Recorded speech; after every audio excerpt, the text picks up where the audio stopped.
Yaponiya Amerika hökumətiga Xitoyning Uyg'urlarni bostirganligiga oid axborot ta'minlagan. Yaponiya va Amerika munosabatiga aloqador bir diplomatlikning oshkorlashicha, Yaponiya hökuməti Amerika hökumətini Xitoyning Uyg'urlarni bostirganligiga oid axborot bilan ta'minlagan bo'lib, Amerika hökuməti bu uchurlarni asos qilib turib, Xitoyni texnik qattiq ayblagan. Kuzatuvchilarning bayon qilishicha, Xitoy Yaponiyaning eng chong savdo sheriki bo'lib, Yaponiya Xitoyni bevosita ranjitishdan ansirab, axborotni Amerikaga bergan ekan. Uyg'ur doktor Gulshan Abbas 20 yillik qamoq jazosiga hukm qilingan. Doktor Gulshan Abbas 2017-yil yo'qolib ketib, 27 oydan keyin 20 yillik qamoq jazosiga hukm qilinganligi oshkorlangan. Xitoy Tashqi ishlar ministrligi bayonotchisi Gulshan Abbasning terrorlik tashkilotiga qatnashganligi uchun jazoga hukm qilindi deb bayonot bergan. Uyg'ur harakati tashkiloti qurg'uvchisi Roshan Abbas xonimning Uyg'ur agentligiga bildirishicha, Xitoy uning Uyg'urlar uchun elib berayotgan harakatlaridan o'ch olish uchun uning hadisiga og'ir jazo bergan. O'tgan hafta Amerika hukumati Xitoydan Gulshan Abbasni qo'yib berishni talab qildi. Turkiyaning Xitoy bilan jinoyatchilarni o'tkazib berish kelishimi tuzganligi Uyg'urlarni qattiq andishaga soldi. Xitoy va Turkiya hukumatlari 2017-yili jinoyatchilarni o'tkazib berish kelishimi imzolagan bo'lib, dekabr oylarining oxirida Xitoy xalq qurultiyi mazkur jinoyatchilarni o'tkazib berish kelishimini qonunlashtirganligini e'lon qilgan. Turkiya va dunyodagi Uyg'ur jamoati Turkiyaning keyingi qadami haqida turli faraz va andishalarni qilishga boshladi. Gerçi Türkiye Tashqi ishlar ministri Çavuşoğlu Uyg'urlarni o'tkazib bermaydiganligini ta'kidlagan bo'lsa-mu, ammo maxfiy yo'qlab ketayotgan Uyg'urlar Uyg'ur jamoatini andishaga solmoqda.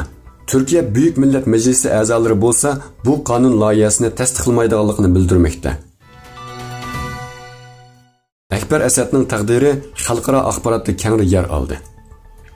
Bag'dash dorining qurg'uvchisi Akbar Asadning 2016-yildan beri izdirki bo'lmayotgan bo'lib, uning Amerikadagi hadisi advokat Rayhan Asad o'tgan 1 yildan beri keng taratqular va ijtimoiy medialar orqali enisini qutqizish faoliyatini qanot yaydirib kelgan edi. Navbatda Harvard Universiteti Qonun fakulteti birlashmasi, Yahudi o'quvchilar birlashmasi qatorliq o'rin va tashkilotlar Rayhonga ovoz qo'shib, Akbarning izdirkini qilmoqda. Akbar 2016-yili Amerika Tashqi ishlar ministrligining xalqaro ziyorat programmasiga asosan Amerikaga ziyoratga kelgan bo'lib, qaytib borgandan keyin qamalgan va 15 yil qamoq jazosiga hukm qilingan. Angliya muhofizat gazetining xabariga qaraganda 70 dan ortiq Harvard o'quvchilar tashkilotlari birlashma xat imzolab, Amerika Tashqi ishlar ministrligidan Akbar Asadni qutqizish uchun keskin harakat qo'llanishni talab qilgan. Yevropa ittifoqi va Xitoy 7 yillik suhbatdan keyin cho'ng mablag' kelishim imzoladi.